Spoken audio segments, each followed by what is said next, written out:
Okay, so on today's Lessons in Leadership, we have Marcus Hurd, who is the Managing Director of ndapt, a business which provides independent trustees and non-executive directors to organisations.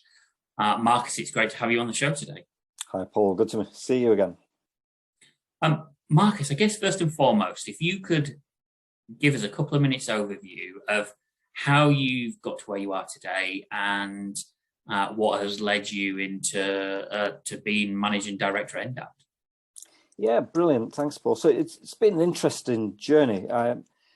It was only last year that we founded ndapt, and that was because we had, myself and a few fellow directors, we had a fundamental belief that we wanted to make a difference to the organisations we work with, but also to the world around us.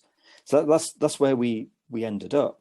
But prior to that, I was commercial director at Buck, an employee benefits organisation, and had a fantastic time there dealing with many clients in the pensions industry, particularly around actuarial investment administration. And before that, head of corporate solutions at Aon, as well as working on a fiduciary management offering at Aon and PwC, Coopers and Lybrand before even that. But it's funny, how did I get into the pensions industry in particular? Was because I applied for a job as an accountant on a summer school back at university. They called me up, this was Coopers and Lybrand back then, and said, well, great news, we'd like to take you. At which point at university I was doing a mini fist pump, super excited. But would you mind doing the actuarial program rather than the accountancy program? So my heart kind of dropped a little because I didn't know what an actuary was. So I thought, but nevertheless, I had my summer job. I was super happy. He said, brilliant, thank you. Yeah, I was super excited. First thing I did, go find a dictionary, look up the word actuary, something to do with maths and finance. And I thought, job's in. And the rest is really history from there. So I can't claim there was any design about getting into the industry, but certainly I was very glad I did because it set me up for a career that I've thoroughly enjoyed. And coming back to that making a difference theme, you really do when you see members being happy at the end of a transaction, end of a process, and you realize that they are relying on that income that you have helped provide. That gives you a warm feeling inside. So a bit of a strange journey, but all good where it ended up. Hey. And what have been some of the sort of highlights along the way? Yeah, so there've been lots of highlights. I think, in particular, from a personal perspective, when I was part of Buck, I was part of a small management team that actually sold the Buck business from Conduent, the owner at that time, to HIG Capital, a private equity firm over in the US. And it was a great experience just having real insight into the world of corporate transactions from the inside rather than as an advisor, speaking to potential private equity firms, talking to the internal management, and really getting underneath quite how a business looks from the outside rather than from the inside. And then, of course, driving that business through with post-sale. We had to create infrastructure from scratch. We had to decide what it is we stood for. And that was really quite a special moment. It was a large business, 1,600 employees, but being able to be there at the outset was quite a fun project to be part of. And part of that, it was my motivation then, why I would then go on and create my own business, as you were saying, Paul, the professional trustee, sole trustee, non-executive director, was this idea that you can create something from scratch, set it up on beliefs, have real passion about what you do, and go on to deliver real world impact, as it were. So those are the two highlights. My time at Buck towards the latter days when we did the sale, but also then creating ndapt, which of course is an entirely good venture of its own. Mm-hmm. And what have been some of the key leadership lessons you've learned along the way? Yeah, that is a really good question. For me, the big one is having passion about what you do. I think that trumps almost everything else. Because as you go through the leadership journey, if you believe in what you're doing, then actually the rest almost falls into place for me. Because when you're talking to people, you have conviction about what you're doing. When you're trying to find ways around problems, you're actually trying to solve the problem, not, if you like, the side issues that sit around it. Where you've got passion, where you've got belief, it just comes across naturally in everything you say and everything you do. And I think people recognize that you're actually there to make a genuine difference. and you're not just going through the motions. And I think when times are tough as well, dare I say, because you're going back to what you believe in, it comes a lot more natural. It's a lot easier to work around. So for me, number one, it has to be passion and belief in what you're doing. And actually, you mentioned there that belief keeps you going through the toughest periods. What else keeps you going through the tough periods? You know, we've all faced them, both personally and professionally. How do you take that on? Yeah, I mean, that's interesting. I think my personal view is that is a very personal thing. That's personal to everybody. We all have different coping mechanisms. You can learn techniques, you can learn things, but for me personally, I find not being too hard on myself is the trick, because actually when you are in positions where you're trying to drive through change, then actually if you take too much on yourself and you have too high an expectation, then almost the desire to do something too perfect almost limits what you can achieve. I think if you're more relaxed about it, life becomes easy and takes the pressure off. I think that's the flip side, though, that there's two kinds of situations where you face challenges. The first, which is one I've just described, where the challenge is, if you like, your own personal challenge, where you've just got to try and find a way around it. The other side of it is when you're in challenging situations, you know, whether it's the credit crisis in 2008, whether it's a particular client that's causing challenges for whatever reason. And in those circumstances, actually the motivation is to get to a better outcome. It's almost about, in my view, it's externalizing the problem, finding a way around it, and trying to motivate others to help you get around it, or indeed motivate them to get over the problems themselves. So it depends really where the challenge is coming from. If it's from within, then I think it's about being more relaxed on yourself, being easier on yourself, but also then striving to get to a better outcome. And if it's external, then it's about working around the problem and working with others to find solutions. And during those tough periods, whether it be internal or external, how do you go about maintaining your work-life balance as well, and ensuring that, you know, you perform optimally in your role? Yeah, it's very, very tough, isn't it? And in particular, you know, there are periods in your career, and work-life balance you alluded to there, where you are naturally just drawn away from home. And, you know, if that's a few days, then so be it. If it's a week, and it turns into months. But then you start when you're in multiple months. And the problem becomes you start being suboptimal in your own performance. So it's almost like the harder you try, the more time you spend away from home. In particular, you're not committing the time in the right places. You actually become less effective because there is a certain guilt that builds up. There is a certain lack of focus. And actually, I think this is about just being really strict with yourself. You've almost got to know yourself better than your body seems to be letting on. You've got to make sure that you make the moments for breaks, make the moments for family, and just make sure that you're properly balanced in what you do, you know, because unless you look after yourself, you're not going to be as optimal as you might otherwise be.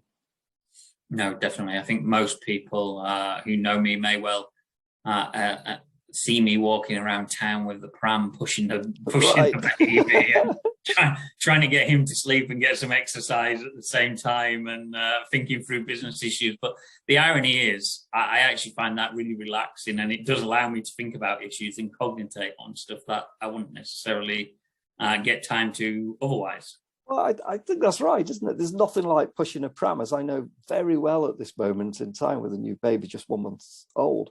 There's nothing like pushing a pram around a park to really help you put the world to rights, because there's nothing else you can do other than push that pram and just think through things and find better solutions. I'm completely with you there, Paul. I agree.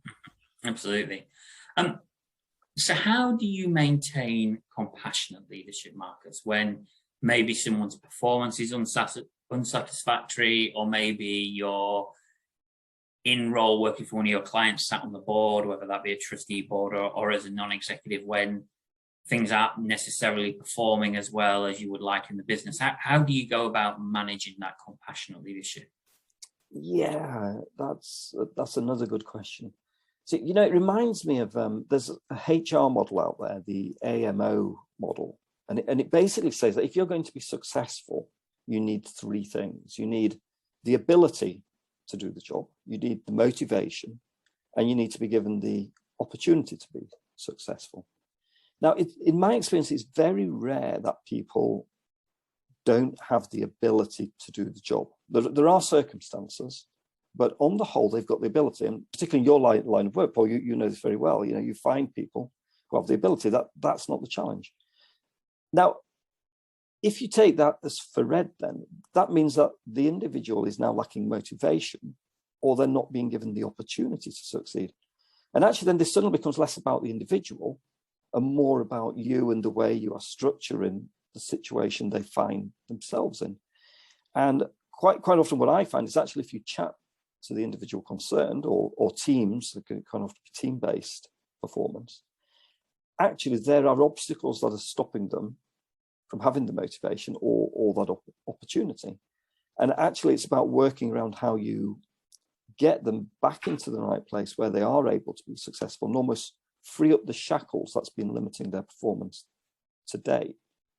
So actually, when you say compassion, I think you're completely right, because the initial reaction can be to get annoyed. But actually, the compassion comes from really listening and helping them work around the issues. And when you start to look into it, it's amazing what blockages people either create for themselves or have had put in their way. And it may be personal or it may be business related. But actually, by having that conversation, you can usually work around it and usually get performance back on track, in my experience at least. Yeah, I tend to agree with that. I also quite like some of the NLP models that are out there. And when you talk about self-limiting beliefs, I've often found that actually a lot of the time people don't believe they can do something, even if they actually can. And it's about getting rid of that blockage to allow them to perform. Oh, completely agree. And then when you just give them the confidence that they can do it, and give them a free space in which to do it as well. You know, just say, look, you go for it. There's no blame attached here. You just give it your best go. It's amazing. And of course, this just pays itself back as well, because then whoever it is or whatever team it is that you place your confidence in, they're going to reward you back many times over, because they're now in a much better place and almost feel grateful for being allowed that opportunity in that part of their career progression to be more successful. So completely agree with you. How do you go about evaluating yourself as a leader?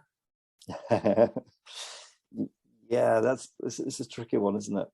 So I'm always too harsh on myself. You know, this goes back to what I was saying earlier. You know, be a bit kinder to myself. You know, there are periods in your career and anybody's career where you are more successful than others. And you know, after every new business pitch or after every conversation, I reflect upon what went well, what didn't go well. And I'm probably my biggest critic in that I see all the things I did that I didn't do well and try and learn from that for next time. So actually, I think the harder thing is actually not to be critical, but actually to pat yourself on the back when things go well and actually say, you know what, I did do a good job, and be willing to share that with a close network of people who you trust, that it doesn't seem boastful. You just say, you know what, that pitch, we really nailed it. You know, we really got it. I think it's easier working as a team, because actually it doesn't look like you're congratulating yourself, you're congratulating the wider team. So yeah, how do you evaluate? I think by constant reassessment. And I think it's also useful to take time out, whether it's every quarter or every 6 months, every year, and just take a step back and say, look, where did we hope to be at this stage? And where have we actually got to? And is that difference between where we wanted to be and where we are deliberate? Is it because of circumstance, or is it because we just didn't achieve what we set out to achieve? And I guess that self-awareness also impacts on your understanding of the effectiveness of your leadership. And I guess, does that lead you to be a more effective leader and understand why you're performing well and why you're maybe not performing well?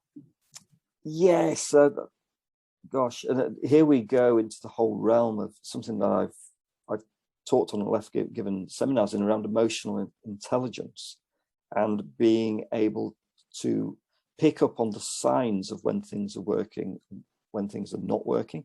And there's a whole lot of research, which a whole lot of very smart people have written, so that you can learn various skills to pick up on this. But typically, when you're in a meeting, you can sense it if you look for the signs and you read, things like shoulders dropping with other people. Perhaps they're distracted, they're not really engaged. I always say you can see it in their eyes, because their eyes start to glaze over. They're not really interested. They're not nodding. They're not as engaged. And on those occasions, you can see that whatever the messages you're delivering just isn't quite hitting home for whatever reason. And it may be because the message isn't right for that person, or it may be that actually the message has become tired. It's become too routine. You've lost your passion and your energy, which is where we started from. But there is no doubt that by being aware of these signs, individuals can become more successful about what they do. And the flip side is also true. When you get the positive signs that people are responding to messages, that they are on board, and then picking up which particular bits of what you said, because then particularly if you're talking about new business or areas like that, you can then relay those messages back to them, because those are the ones that they are interested in. That's where you can put your focus. Mm-hmm. I think one of the things I'm really interested in, and what you've kind of touched on briefly a couple of times, is it is really this transition that you've made from a corporate career to building out a startup. So you've gone from a corporate career to an entrepreneurial career. What have been some of the sort of challenges you've faced along the way, and how have you gone about overcoming them? Given at one time you would have had an entire backroom team to help you out and to do things, whereas now it's you and a small team of individuals within the business. Yeah, it's a very good question, because it is a different environment. And I guess I was lucky that I'd always enjoyed working with many smaller organizations during my career. So I understood that there was a massive difference between a small organization and a large one. The biggest challenge is actually having your thoughts challenged in itself. Because when you have ideas in a small organization, there are fewer people to bounce ideas off. And so what we did in the early days of ndapt, we actually chose 4 founding directors, who were remarkably different in their approach and their mindset. And to say that some of us are just polar opposites in certain areas is not an understatement. And the whole purpose behind that was we wanted to get to a better outcome. And the way to do that is to get people who've got different skill sets to your own and different perspectives. And the question then becomes, having found people who are very different in their approach, what is it that actually binds you? And then the next challenge is then to find those common set of beliefs, which actually you all agree with and you are unanimous about. So actually you've got common purpose, you've got common beliefs, but just your approach and perspective, your backgrounds are all very different. That for me was the biggest challenge. But again, the flip side of that is then when you get that right, you've actually got a much smaller team, you're much more nimble, you've all got the shared purpose because you came up with it together, and actually you can achieve much greater results in terms of individual impact just from having that support network around you. What have been the challenges of doing that at a time where we're obviously in a COVID environment and the business world has completely changed, and we've gone from large office-based or manufacturing-based businesses to people working from home or doing hybrid working? What have been some of the challenges you've faced around COVID? Yeah, so we committed to this just before COVID struck. And it's a great time in there. Yeah, well, it's been positive and it's been difficult as well. Mm-hmm. So the positive, I'll cover the positive first, and I guess within the context of a global pandemic that has been horrific for so many people. So for me to take positives out of it seems a bit inappropriate, but from a business perspective, there have been some advantages. The first being that when we set up, we decided we were going to be a virtual organization. We weren't going to have office space, and we were going to commit to embracing IT and technology to work with organizations in the NED space, and also to work with pension funds in the trustee space. And when we set up, the first few conversations I had, there was a great skepticism as to whether that could really work. quite genuinely. It seems a little bit crazy to say that now, but there were a number of conversations where they said, look, Marcus, you need office space to be credible. And in many ways, the pandemic has shown that actually that concept works, and actually works really well. So that was the positive, along with the fact that we met a lot of people in those first few years. I think when you're creating any new business, you've got to have a lot of outreach.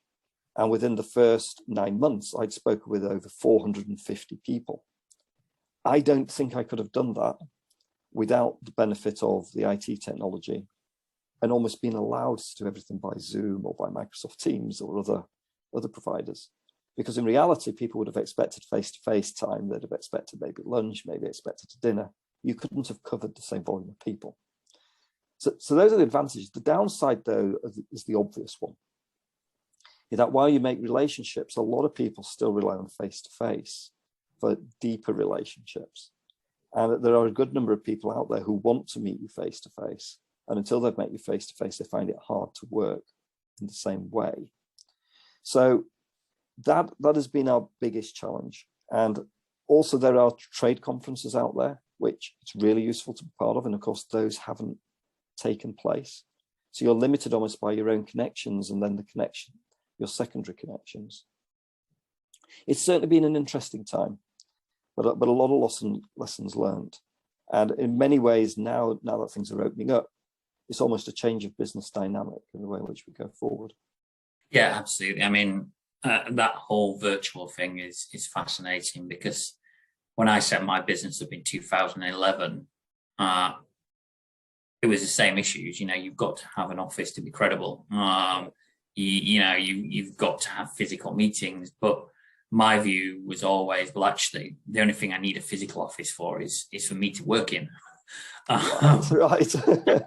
And I don't need it for any other purpose. And we set all our IT and technology up in 2011 to be able to work anywhere. And it's been really useful for us. So whilst we've seen minor changes to our working patterns because of COVID, we've not really seen the major impacts that many people and many organizations have felt, because, if you've got a laptop and you've got a mobile phone, you can work anywhere because all our systems are set up in that way. So for us, it was just a case of, we had a few teething problems around how do you use Microsoft Teams or how do you use Zoom? But other than that, it was, pretty much business as normal. Yeah, so I think that's a really good point. And that actually, in some ways, there was a secondary advantage we had, is that we were embracing IT, we were embracing technology. We are quite familiar to chairing meetings via the digital applications that we've got. And it is a skill of its own, isn't it? Mm-hmm. So for example, one of the rules I always have is don't have hybrid meetings. Don't have half the people on Zoom and half the people in person, because actually you've got a mismatch and there's an imbalance between the people according to where they are and how close to the chair they are and whether you can pick up sidebar conversations. So even if some of the people are in person, I encourage them to actually log on remotely almost, so that everybody's on the same level playing field. And, maybe actually, because we were familiar with the technology, we knew how to use it, we'd had years of experience, maybe we had a bit of advantage in running digital meetings compared to those who are more comfortable running face to face. Yeah, and again, it's really interesting. I was speaking to a client yesterday about exactly that, and they had tried recently a hybrid meeting where they had some people in the room because they were already back in the office, and they had some of their board directors calling in via the video platform that they use, and they said that was absolutely horrendous, because you had, as you described it, sidebar conversations going on. And you couldn't really keep the meeting on track quite so easily. Whereas when they've done digital only, it's worked well, and where they've done in-person only, it's worked well. But where they've tried to mix and match, it hasn't necessarily worked as well as they would have liked.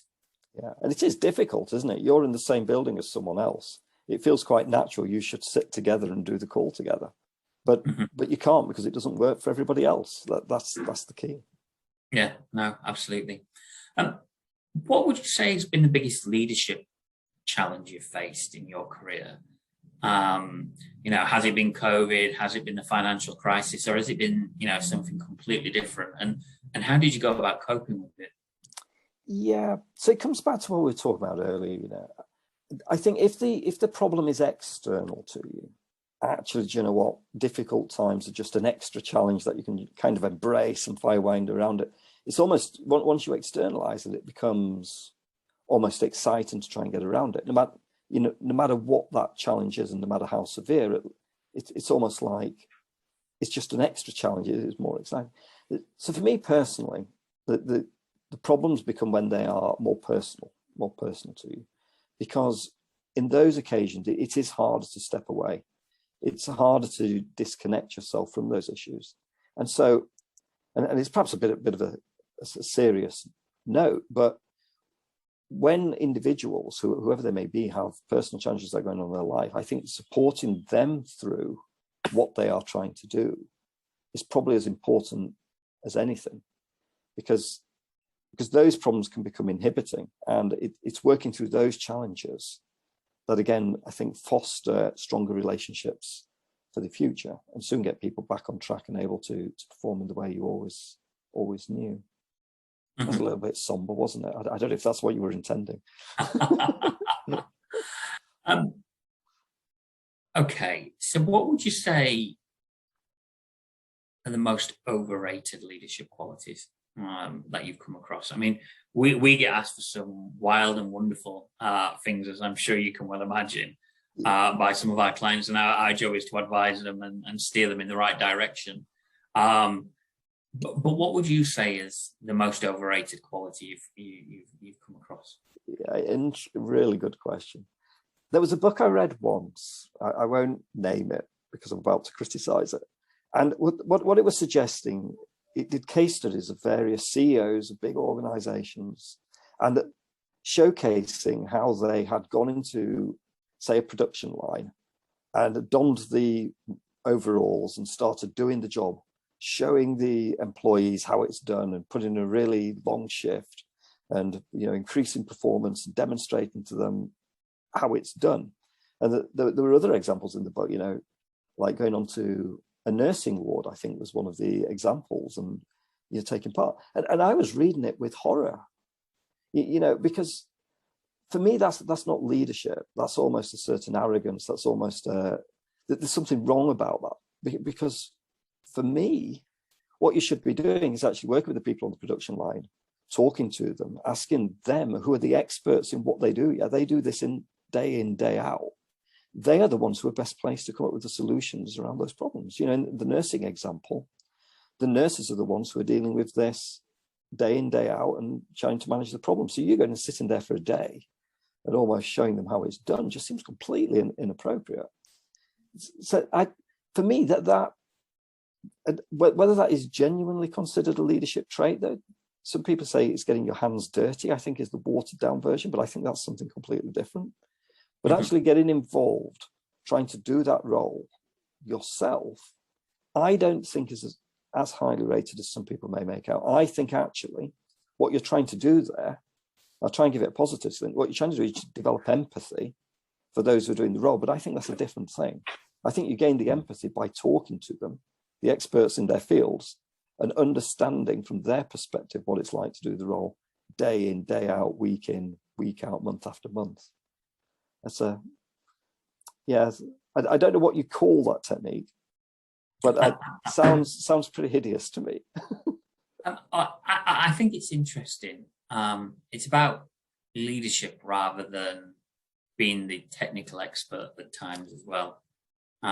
Because I often think there's a myth that, as a leader, you need to know every aspect of the roles within your organization, and it's simply not plausible. And actually, sometimes it's better to bring a leader in from outside the industry or outside the specialism who doesn't really understand the reasons why you do things and can ask those silly questions that may have gone unasked for years as to why things happen in a certain way, so that they can find out where the processes work and where they're actually broken, and then find something new with the people that are there doing the job. Yeah, 100% agree. As a leader, I I think your role is to challenge. I think your role is to support. But most importantly, it's to enable the experts to be as effective as they possibly can be, the best possible version of themselves, as is often said. I don't think it's to be the one that does the most work or does the most effort or to be the expert in that field at all. In fact, what you should be doing is bringing in people who are actually better than you in each of the spheres that you're trying to address, not trying to be the one that's driving it yourself. That's I always remember my first job, and everybody was in the office at 8 o'clock in the morning and nobody left until 8 o'clock at night. And I could never get my head around it. And obviously you fall into that same rhythm of doing it yourself because everybody else is doing it. But after a couple of months, I was just thinking, I'm absolutely exhausted. Why on earth am I doing this? Because between the hours of 5 and 8 in the evening, I'm not actually doing anything productive. I'm just there for the sake of being there, and it's presenteeism. And I just started going home early, much to everybody else's eyebrow. The eyebrows been raised, and actually, I was just as productive as anybody else, and I got 3 hours extra off. I think you're right. And actually, if you have any position of responsibility, I think it behoves you to go home earlier, because it allows the other people to go home earlier. Because the problem is, if you are sat there, particularly if you're in a hierarchical organization and you're sat in an office and you are there being seen to almost, it's perceived as watching everybody at 8 p.m. in the evening, then people will feel that they've also got to stay. Whereas actually, this is a case of leading by example, I suppose, where actually, if you go, even 4:45 and make it be known that you'll leave and explain you're going to pick up the children from the school run or whatever it is you're doing, what you're doing is you're setting a very positive example here of the behaviors you expect. And I think, and this is slightly contradictory to what I was saying a few moments ago about you not being the one that's having to do everything. I think there is a bit of that, though, of demonstrating, though, then that you are getting your own work done, that you are actually being really efficient, being really effective. And that is the expectation you have of others too. That you have this work-life balance, you do have the flex and freedability, but you also get stuff done. That's the key difference. What you don't want is to be seen to be leaving early, but also there being a big question mark about how much work you're actually doing and whether you're really giving it your all. No, absolutely. I communicate that with my team all the time. So as you are aware, I've got 2 young children. I've got a 3-year-old and a 9-month-old. And I leave at 5 o'clock because it's bath time, and I do the bath time. I read them a story, put them to bed, but then I do a couple of hours in the evening of responding to emails, sending reports, writing stuff that I've got to do. But I always tell my team, look, this is why I'm leaving at this time. I'm going to be doing some work in the evening. If you need similar in your in your roles, then talk to me about it, and we can make something work. But also don't feel the need or the urge to respond to the email that I'm sending you at 9, 10 o'clock at night, because I know that's how I'm working. Right. The freedom to work the way that works for you and makes you most effective. Spot on. Absolutely. So Marcus, I've only really got one other question. Actually, I've got 2. Sorry. I realise there's one I want to ask that I've forgotten. So, which leaders do you most admire, and why? Wow. It's a funny question, isn't it? Because I think as you go through your career, there are traits of various different leaders you meet, both in public life, but also in your own employment. And you take various elements of what they do. And if you do it right, you deliberately choose which traits you emulate. And so you could list almost 4 or 5 people you've worked with at various stages of career who've had positive influence. I guess the spirit of the question, though, is kind of somebody who's well known, in which case I would go for Florence Nightingale. And my reason for this is not just the great legacy that she left in the world of nursing. In fact, I believe nurses today still take the Nightingale oath when they first qualify as a nurse, but because, in fact, of the way she did it. So she was very analytical. She was a statistician by background, so it comes back to my actuarial training. And she was a pioneer of infographics way back in the time that she operated. It was quite unusual, but she took data and presented it in really interesting ways. And in particular, by using the stats rather than emotional type of argument, she was able to prove a point she'd been making for a long time, which was that during the war, the people who were dying weren't actually dying of their wounds from the war, but because of the hospital they were being taken to get better.